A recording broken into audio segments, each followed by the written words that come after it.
My pleasure to bring Linda Trombley on the show this morning. Now, Linda is one of the people involved with the Great Works Regional Land Trust, and they do a number of great things throughout York County. You're out hiking on the trails. Chances are you have crossed some ground that Linda has something to do with. Linda, welcome to the show here this morning. Thank you, Andy. It's great to be here. Now, Linda, tell us a little broadly what a land trust does. Well, we work with willing landowners to help conserve their property if they wish to do so. Sometimes it's a straight-out sale where the land is simply for sale and it's something that is attractive to the land trust for environmental reasons or because it connects to another one of our trails or something like that. And in that case, since we do not have a big pile of money sitting around, we have to raise money through state grants, federal grants, which can be a little tough sometimes. There's a lot of time involved. We do events and fundraisers and get sponsorships from businesses in the local area, and that would be a direct purchase from someone who, again, simply has the land for sale. When I hear land trust, I think of, maybe one or two, but there are a surprising number of land trusts right here in York County. There are 13 of us altogether, Jeez. and we try to collaborate. That's happening more and more.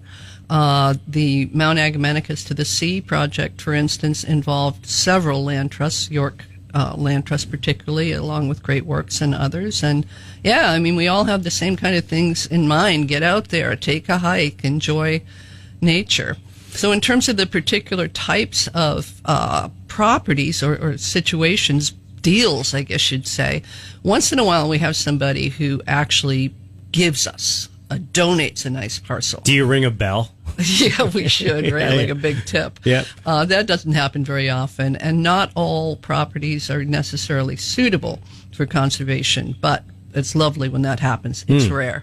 So what type of property would be suitable for conservation? That would be one, for instance, with Bonnie Big Mountain. It was significant that it has a deer wintering area. And so that brought out some people involved with hunting and things. And many of our lands are not posted. Some are, some aren't. A lot of it has to do with the particularities of the property.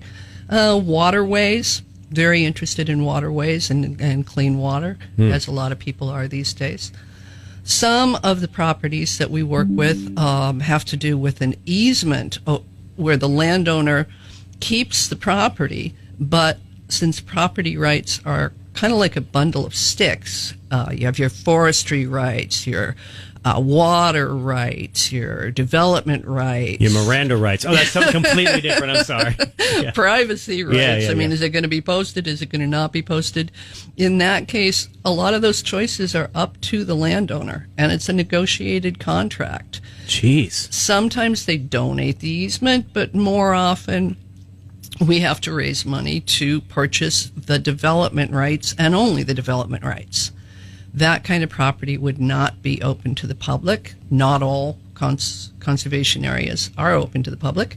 I actually owned a property for a while in North Berwick that was like that.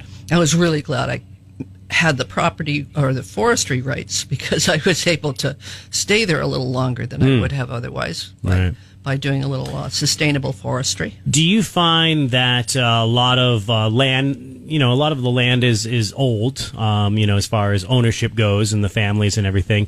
With some of the older generation passes on and the newer generation comes in and they don't really know what to do with it. It's kind of inherited land. So they come to you and say, hey, I have this great land. I don't want it developed. Can you guys help me out? That does happen sometimes. I know a particular farm family locally who needed a new roof.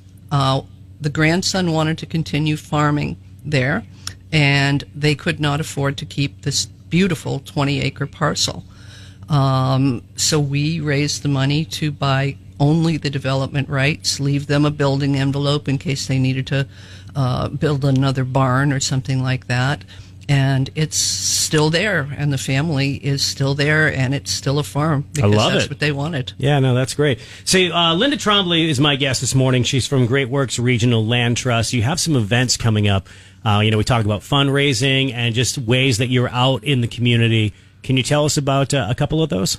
I sure can. Starting today, actually, at a particular property in Berwick, Maine. Now, you'd have to go to the website at gwrlt.org, look under events to find the properties in Berwick. And it's the one I can't pronounce. It begins with an N. I've been on to that one. Oh, my gosh. Yeah. No, it's great. It's here's how I describe it. So you go to the Herd School if you're going towards Berwick. You hang a right, and you just take that road, and it's on your left.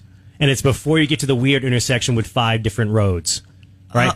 You're talking about North Berwick, and that's Nagedaquit. Oh, okay. So that's the N word that I couldn't pronounce. So but one, there's another one. Okay. Believe it or not, we have a lot of properties. Sorry, I just sent you to the wrong place, guys. The wrong Berwick. Yeah. That happens. This one is in Berwick, not North Berwick, not South Berwick, but Berwick. Regular Berwick. Yeah. And we're going to have a story trail there, so it's particularly good for families with kids. So you walk a little ways, and there's the first page of the story, and it's written by an Indigenous author, and walk a little further, and there's another part of the story, and we'll be doing a little bit more of that going forward, working with local librarians. But if you want to carb up and enjoy some sweetness, too, you have another event you want to talk about. We sure do. Yeah. Tuesday, August 5th at Congdon's After Dark. That's in Wells. I'm sure you know the donut place. Great donuts. Might have been there a few times. Maybe. Might have some crumbs in my car from the last time I was there. They do a Tithing Tuesday where they have a nonprofit organization that gets part of the profits that day, and I will be there at the booth. Come say hello to me. I'm Linda. And we have all kinds of information about the land trust, and the food trucks there are fabulous in the evening. It's kind of neat. Opens about 4:00.